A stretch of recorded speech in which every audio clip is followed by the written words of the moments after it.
Hello, welcome to Celebrate Aging. I'm Vicki Marthaler, and I have a special 10 minutes for us today. I have a program called Ask Vicki, and when people have something going on in their life, especially if they are caregivers, they have someone who has Alzheimer's or a dementia or some kind of diagnosis that they're have questions about or thinking about or dealing with. Sometimes an incident comes up or a question comes up and they just need someone to talk to. And so we get to talking and do a little research and how can we help. So I have Ask Vicki for you today, and I'd like to share it with you. It won't be the same for every family who has someone with Alzheimer's, but this might be something that we just need to think about for you. We all know someone who's dealing with a difficult situation, and how can we be helpful and supportive and positive and uplifting?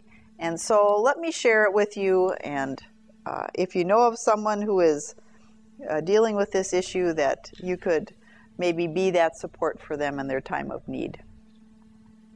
So the question was, as the letter came, Dear Vicki, my 88-year-old husband and I have been married for 63 years, but I think my spouse has forgotten that we are married, or maybe he's just forgotten me.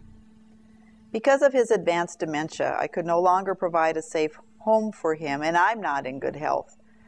My children helped to make that very hard decision to bring my husband to the nursing home, and I thought it would be easier to have this help in giving care, but it isn't. I worry about him all day long.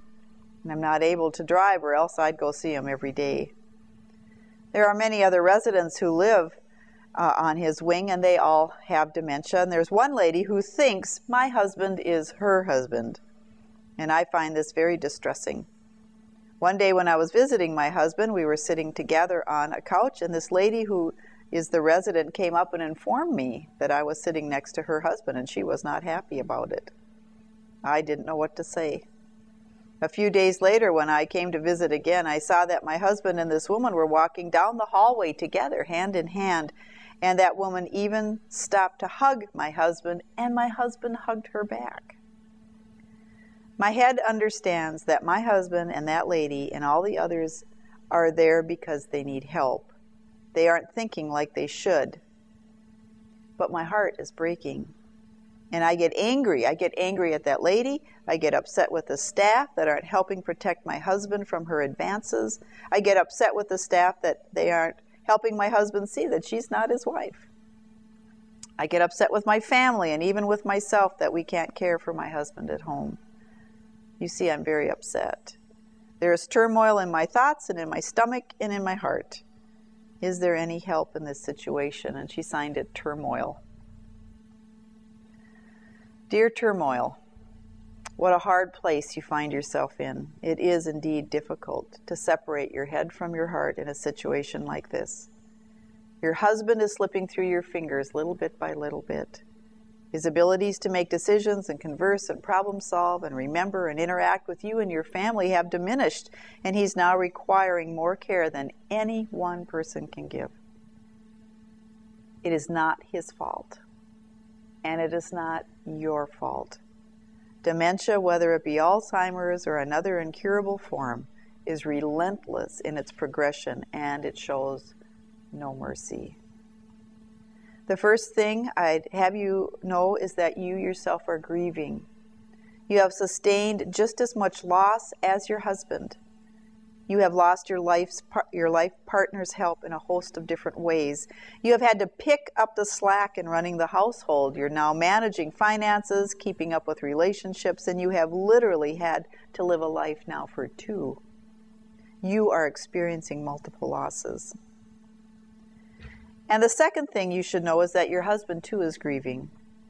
He is also experiencing losses, and he's trying his best to make sense of a world that is now upside down and incomplete.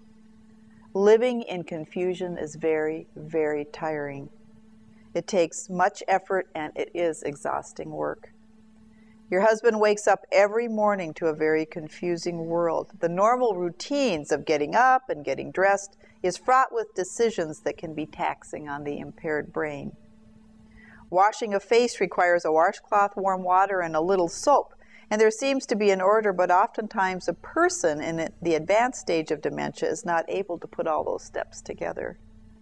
Shaving, hair combing, brushing teeth, taking morning pills add to the mix and add to the confusion. So with a simple challenge like that of getting dressed, because you wake up and think, what day is it? Is it a holiday, a work day, a church day? Do I wear clean clothes, dirty clothes? So many decisions need to be made in the morning that it takes a lot of time. When people are experiencing loss, it's normal that they seek comfort. And one place where comfort can be found is in the warmth of a smile and the welcome of an embrace. For those who love and know love, companionship and friendship are natural and familiar gifts that bring comfort and strength. The sacred relationship of marriage is not immune to the disease. Alzheimer's evaporates social boundaries, and what was once obvious is now blurred or even gone. The need to love and be loved continues. Hugs, holding hands, kisses, and the gift of being close are often welcomed. A person who has loved and been loved willingly seeks that comfort and strength. Your husband is not deliberately seeking female companionship. Your husband is enduring a state of confusion, and he's doing the best that he can. When a hand to hold presents itself, when arms open to a welcoming hug, your husband remembers only that this is familiar and comforting and good. It actually is a compliment to you and to your family that your husband continues to show care and receive care. Yet I know it doesn't feel like a compliment to you. It feels like betrayal. It seems that you are losing your husband in yet another way. I pray that you'll continue to visit your husband as you are able. Hold his hand and hug him. Celebrate the moments that you have. If there are times that your husband is holding another's hand, try to understand that he's simply being comforted by another human being who is just as confused as he is. Share your feelings with the staff and trust that they will continue to watch over and care for your husband in ways that bring him comfort and in ways that will help ease his confusion. Your world has turned upside down too, so be kind to yourself. Grieve as you can. Pray. Share this journey with your family and friends and seek comfort and strength for yourself. Remember to live one day at a time. Embrace what is before you. Cry when you must. Laugh when you can. And may the turmoil subside and peace come. Your husband has not forgotten you. He may forget your name. He may forget his own name. But I can guarantee you that he will never forget love.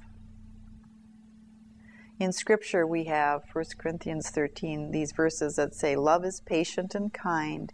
It keeps no records of wrongs. Love rejoices with the truth. It always protects, always trusts, always hopes, always perseveres. Love never fails. I know you're in a difficult spot, and I pray that there will be a peace and a comfort for you, and that as you continue to care for your husband, that care will come back to you.